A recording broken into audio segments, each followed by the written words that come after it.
Oh boy, Kevin Durant has set off some of the top sports media members that we got in the game today. It all started when Stephen A. Smith was on his show First Take, and he flat-foot said he felt like Michael Jordan is responsible as much as anybody for changing the game of basketball for the worse. All right, let's talk about that in a different video. But for this video's sake, it was Kevin Durant who saw this video on Twitter and responded to Stephen A. and others by saying this. KD said, my theory is guys like Steve, Skip, and Shannon have changed the game for the worse. Players like Stephen Curry and Michael can only push the game forward. Stephen A. Smith obviously responded to KD by saying, we ain't going no damn place. For every Stephen A., Skip, and Shannon Sharpe and others, there's thousands or more coming down the pipe. We're not going away. We multiply. Sorry. It was also Skip Bayless who said, hey, Kevin Durant, as an embarrassed longtime defender and supporter of yours, I just wish you had the same energy for the Celtics you do for your usual bastion of media critics. The Celtics made you and me look sorry. Enjoy watching the finals. So Eddie Johnson did have this to say in regards to Kevin Durant. Pretty much he said, yo, athletes today are too sensitive. Stephen A's put the work in. He's got the right to his perspective on the game of basketball. KD responded by saying, nah, these media members are sensitive. As soon as an athlete disagrees with them and these outlandish hot takes, y'all take it as a personal shot at your character. LOL, it's insane how y'all can't take what y'all dish out, but the athletes are who lack mental toughness. I got a plethora of comments. I got time today, ladies and gentlemen. I've already ate. I've already drank. Just kick back, relax, and let your boy work. This is what I do best. I don't want to give my credentials in every single video, but I do got a background in journalism. I did used to work at the network with Skip Bayless and Stephen A. Smith for a few months. I don't want to toot my own horn too much. And I've also produced on a debate-style sports show before. So who better than yours truly, the one and only Who's FERRO? If you're watching this on YouTube, make sure you tap in the comment section. Give me your opinions. Facebook, share it out. Let me know what you think about this bad boy as well. I disagree with Kevin Durant's overarching point, but I do want to give the brother these couple points first. He said that media members are sensitive today. I think Kevin Durant's 100% right. These media members like Shannon Sharpe, Skip Bayless, Stephen A. Smith, and be clear, they're just the top of the totem pole. There are a lot of people that go on their platforms on the daily and respond to athletes when the athlete says anything that they don't like, though they go on their sports platforms every single day oftentimes and go at these athletes in great details for segment after segments, all to produce content for their respective shows and platforms. So KD ain't wrong. I do believe media members are sensitive. I want to give KD this one last point. One of the things I don't like, and I do consume a decent amount of debate-style television. I watch First Take clips every blue moon. I do watch a decent amount of clips from Undisputed and First Things First over there on FS1.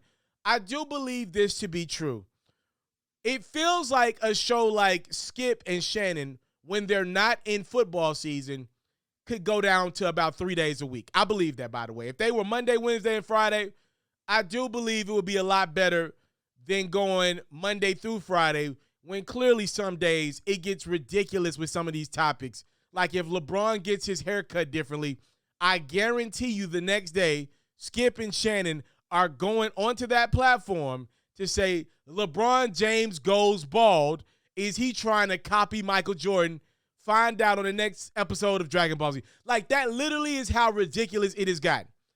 I believe Skip and Shannon, when they're not in football season, and First Take as well, could go down to about 3 times a week. They're reaching. And if you're reaching, maybe it would be in the best interest to go down in the number of times you meet. Obviously, that could throw the consumer off, and you never know on any given, let's say something happens on a Monday night in the NBA, and if you're not available for your show on Tuesday, then you miss out on that day's worth of content, clicks, and all that great stuff. I get the game. I promise you I get the game.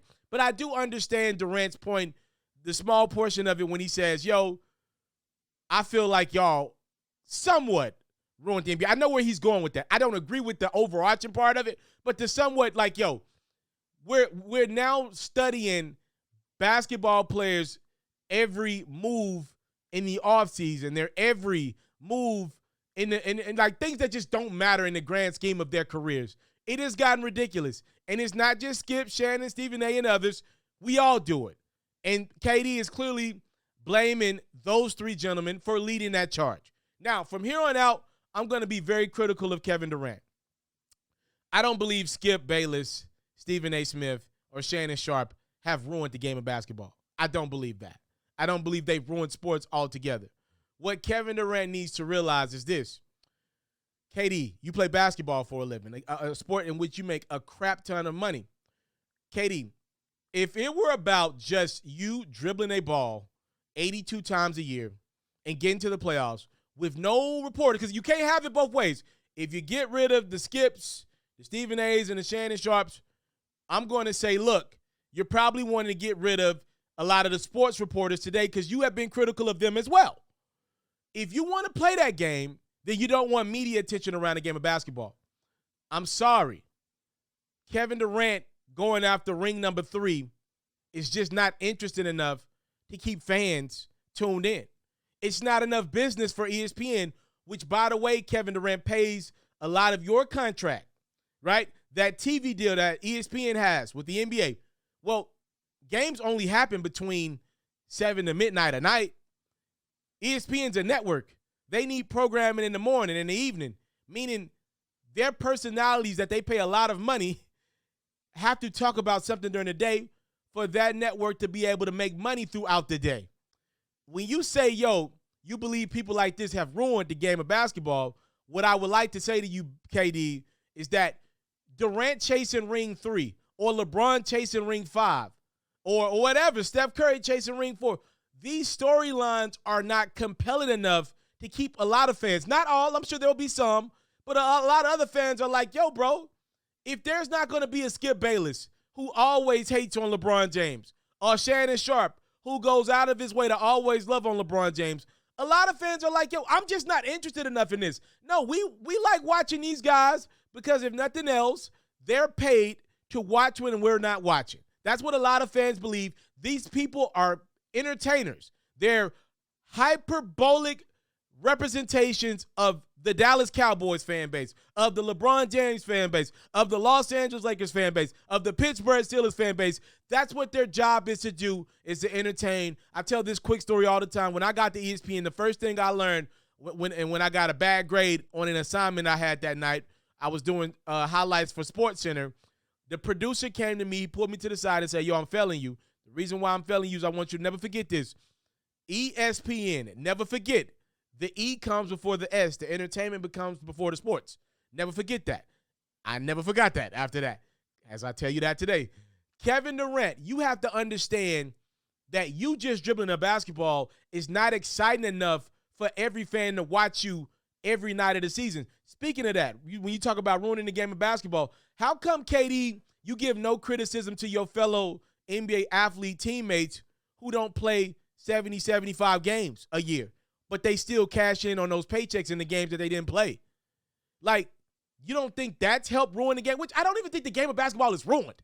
But if we're going to go down this line, Katie, how come you're giving more blame to Skip, Stephen A, and Shannon, who are doing their job, which I have already acknowledged? I feel like that oftentimes these debate shows do reach for topics, but nevertheless, I don't think they're the part of whatever ruining the game of basketball. So you say, how come no blame is given to these athletes who only play 50, 55 games a year? Kawhi Leonard, not even playing this year. Another missed season for one of the game's greatest stars. Hey, Kevin Durant, LeBron, you guys who I know have dedicated y'all livelihoods to the game of basketball, y'all getting older. Y'all can only go 55 times a year now. Some of y'all younger peers are not playing.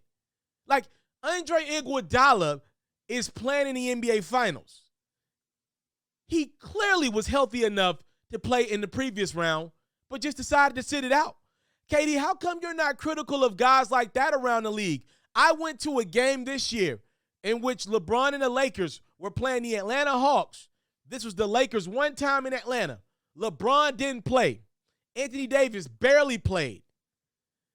There were kids all over that arena that had on LeBron James jerseys.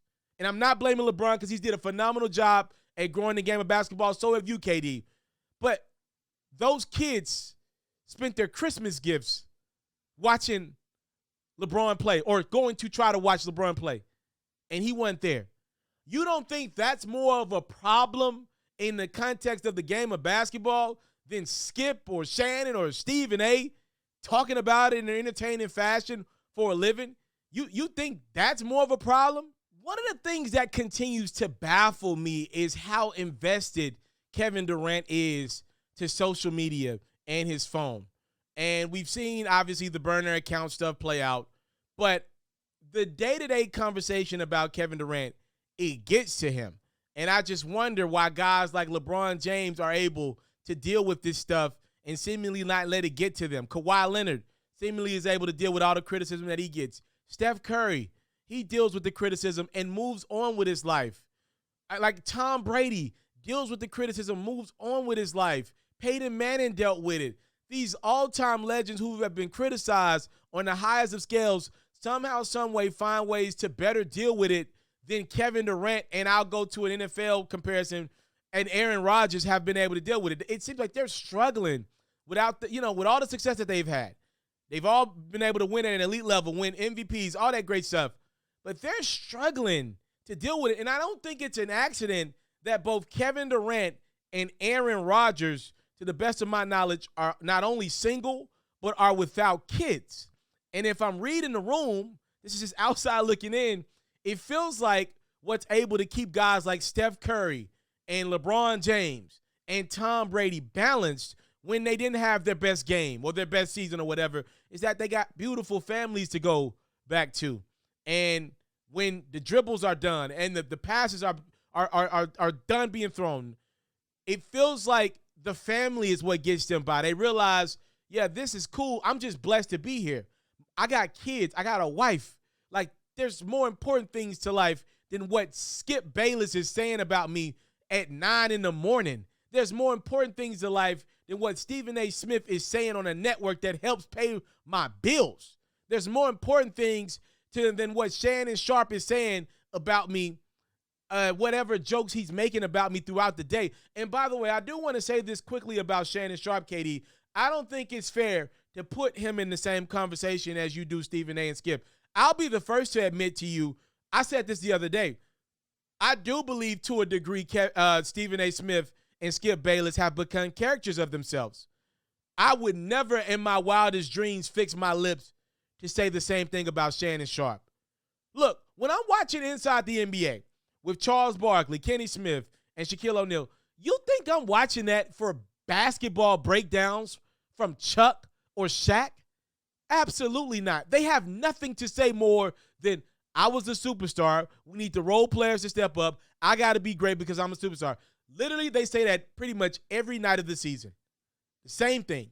You got to be a superstar. Role players got to be role players. They literally find different ways to say the same thing every night of the season. That's not where you're going to get this profound basketball breakdown. They're entertaining, though, and they've been there, done that.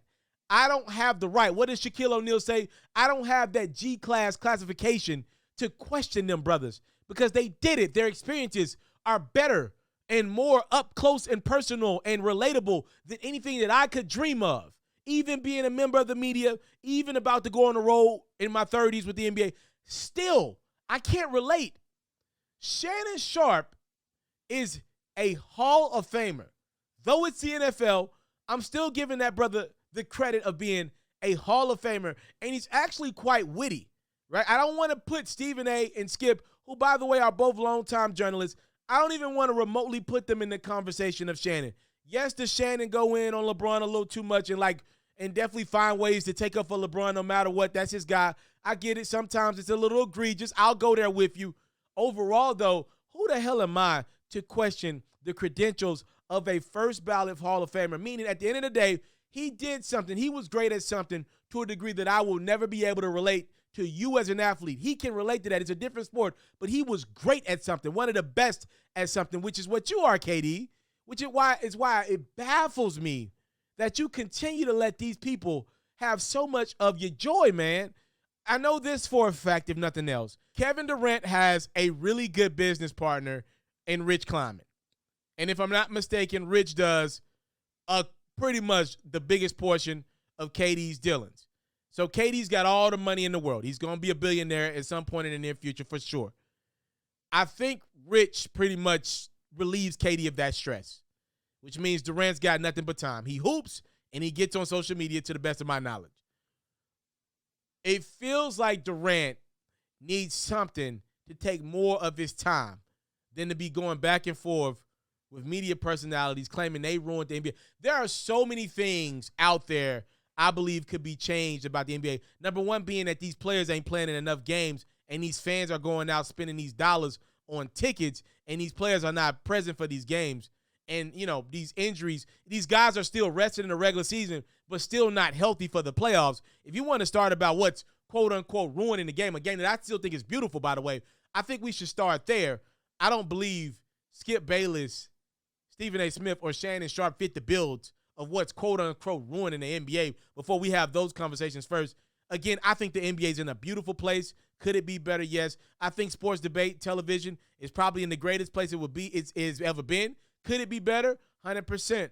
I do believe sometimes we got gentlemen that make a lot of money that are becoming characters of themselves. I wish Skip Bayless and Stephen A. would cherish the greatness of athletics more. I wish they would cherish how much work, time, sweat, and dedication these gentlemen put in their bodies more. Like, sometimes we're critical of athletes. Like, we have never played basketball, and we play basketball on a much smaller scale. Like, if you're in the YMCA by game 3, you're sweating everywhere, and you're tired. How can we not have compassion for Jason Tatum in the fourth quarter when he's already played 46 minutes trying to guard Steph Curry around the court? Like, that's not an easy task. And I don't know why we just act like everything's a video game, but it's not. It's real life. I wish these gentlemen had more compassion for what these athletes do for a living. But I do believe there's room to still be critical of them with the amount of money that these gentlemen are making, all for dribbling a basketball. At the end of the day, I'm going to still ride with the media. Call me biased, whatever. I think I'm being pretty fair. Kevin Durant's got to find something better to do with his time than get mad at people that could never lace his boots in what he does for a living. Wipe it off, enjoy your riches, and bro, go start a family, bro. Leave them alone. Let them have theirs, because you're for sure as heck having yours, even though you only play about 45 to 50, 65% of a season nowadays.